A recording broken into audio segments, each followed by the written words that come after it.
नमस्कार and welcome back to my YouTube channel rising star 2.0। दोस्तों, अगर आप मिथिला यूनिवर्सिटी दरभंगा से पीजी एडमिशन सत्र 2023 से 25 में अप्लाई किए हुए हैं और आप इंतज़ार कर रहे हैं कि आपका फर्स्ट मेरिट लिस्ट कब आएगा, तो ये वीडियो आपके लिए काफ़ी इंपॉर्टेंट है। दरअसल मैं इस वीडियो में जो बात करने वाला हूँ कि जो भी छात्र पीजी एडमिशन सत्र 2023 से 25 मिथिला यूनिवर्सिटी से आवेदन किए हैं, उन सभी छात्रों का जो है फर्स्ट मेरिट लिस्ट जो है कब आएगा और नामांकन प्रक्रिया क्या होगी, और साथ में अगर आपका लिस्ट आ जाता है तो फिर जो है आपको डॉक्यूमेंट और फी क्या क्या लगेगा और कट ऑफ जो है लगभग कितना जाने का उम्मीद है।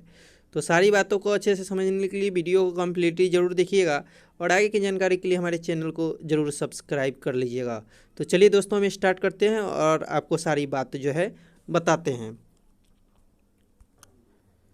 तो दोस्तों, सबसे पहले मैं आपको बता दूं कि जो भी छात्र पीजी एडमिशन सत्र 2023 से 25 में आवेदन किए हुए थे, उन सभी छात्रों का जो है आवेदन की प्रक्रिया जो चली हुई थी, अगर आप देखेंगे तो लगभग 6 सितंबर तक जो है ऑनलाइन प्रक्रिया चली हुई थी और उस डेट को थोड़ा आगे बढ़ाया गया था और डेट को है लगभग जो है 14 तक कर दिया गया था।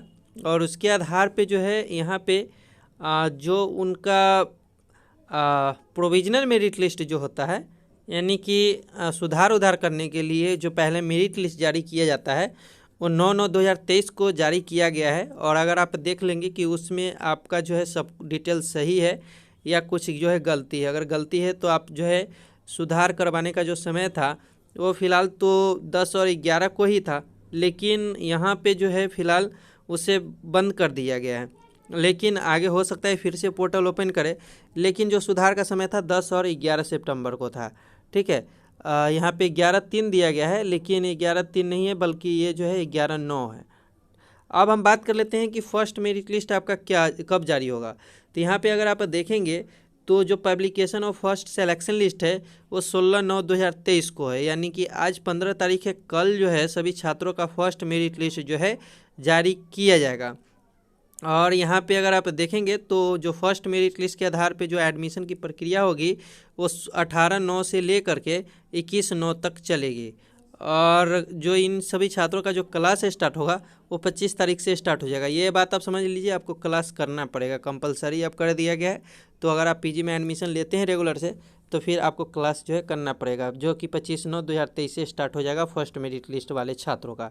अब हम बात कर लेते हैं नामांकन प्रक्रिया में आगे क्या है। तो इसमें अगर आप अप्लाई किए हुए हैं तो सबसे पहली बात, अगर आप ऑनर्स पेपर से अप्लाई किए हुए हैं तो उसमें मिनिमम जो है आपका 45% जो है मार्क्स होना चाहिए ग्रेजुएशन में, तब जाकर के इसमें आपका जो है एडमिशन होगा, नहीं तो फिर नहीं हो पाएगा। वही बात कर ले कि जिनका अगर सब्सिडी से या कंपोजिशन सब्जेक्ट से उन्होंने अपना जो है पीजी में अप्लाई किया है तो कम से कम वो 200 का जो है वो सब्जेक्ट पढ़े हुए होने चाहिए, जो कि होता भी है, क्योंकि फर्स्ट पार्ट और सेकेंड पार्ट में वो सब्जेक्ट कंपलसरी रहता है, क्योंकि उसमें पासिंग मार्क्स लाना होता है। तो 200 का तो लगभग स्टूडेंट पढ़े हुए ही रहते हैं, लेकिन उसमें जो है आपका 55% मार्क्स जो है मिनिमम होना चाहिए, तब जाकर के आपका एडमिशन हो पाएगा।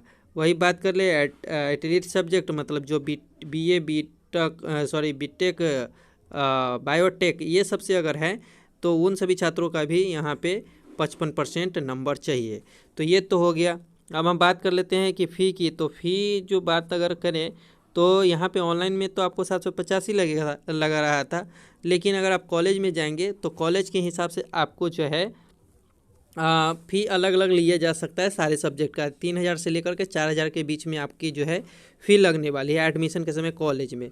अब हम बात कर लेते हैं कि कट ऑफ कितना जाएगा। तो कट ऑफ जो जाने वाला है दोस्तों, वो आप रखेंगे कि मैक्सिमम सब्जेक्ट में जिसमें सीट से यानी कि ज़्यादा आवेदन आया है उसमें कट ऑफ हाई जाने वाला है, यानी कि 75 और 80 के आसपास भी जो है कट ऑफ जा सकता है। ठीक है, वैसे कैटेगरी के ऊपर डिपेंड करता है कि अगर आपका SC ST है तो फिर कम कैटेगरी पे भी आपका सिलेक्शन हो सकता है, लेकिन ज़्यादातर आप यानी कि आप ये रखिए उम्मीद कि कट ऑफ जो है हाई जाने वाला है। जिस सब्जेक्ट में कम आवेदन आए हैं उसमें लो कट ऑफ होने वाला है। ठीक है, अब हम बात कर लेते हैं कि डॉक्यूमेंट आपको क्या क्या लगेगा, ताकि आप जो है पूरी डॉक्यूमेंट को पहले से तैयार करके रखें, ताकि आपका लिस्ट में नाम आए तो फिर आप जा करके एडमिशन करा सकें।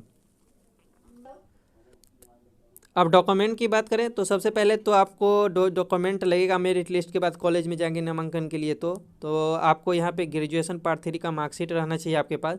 इसके बाद एडमिट कार्ड आपके पास रहना चाहिए पार्ट 3 का। सीएलसी और कैरेक्टर सर्टिफिकेट भी आपके पास होना चाहिए। जो मिथिला यूनिवर्सिटी से उन्हें सीएलसी की ज़रूरत नहीं है और नहीं माइग्रेशन की, लेकिन अगर अदर यूनिवर्सिटी से आप है तो फिर आपको सीएलसी और जो है माइग्रेशन लगेगा, ठीक है। इसके बाद reservation category certificate, father name and residential certificate where with apply, आपको जो है रिजर्व कैटेगरी के अंतर्गत आपको जो है मिलेगा, ठीक है। तो वो सर्टिफिकेट आपके पास होना चाहिए। साथ में फादर्स का भी जो है सर्टिफिकेट होना चाहिए जो कि रिजर्वेशन कैटेगरी के अंतर्गत हो, और स्टूडेंट का जो है डोमिसाइल सर्टिफिकेट यानी कि निवास प्रमाण पत्र भी होना चाहिए। उसके बाद नॉन क्रीमिलियर के अंतर्गत ओबीसी के स्टूडेंट है तो फिर आपको इसमें जो है नॉन क्रीमिलियर सर्टिफिकेट लगेगा। वही बात कर ले इनकम सर्टिफिकेट भी आपको लगेगा, और जो EWS के अंतर्गत आते हैं उनको जो है इकोनॉमी वीकर सेक्शन सर्टिफिकेट भी लगेगा। माइग्रेशन सर्टिफिकेट हम पहले ही बोलें कि अदर यूनिवर्सिटी से भी है तो आपको लगेगा। इसके बाद आपके पास जो 4 पासपोर्ट साइज फ़ोटो होनी चाहिए, और अदर कोई भी डॉक्यूमेंट आपसे मांगा जा सकता है, लेकिन फ़िलहाल आप जो है इन 9 डॉक्यूमेंट को तैयार करके रखेंगे एडमिशन के लिए।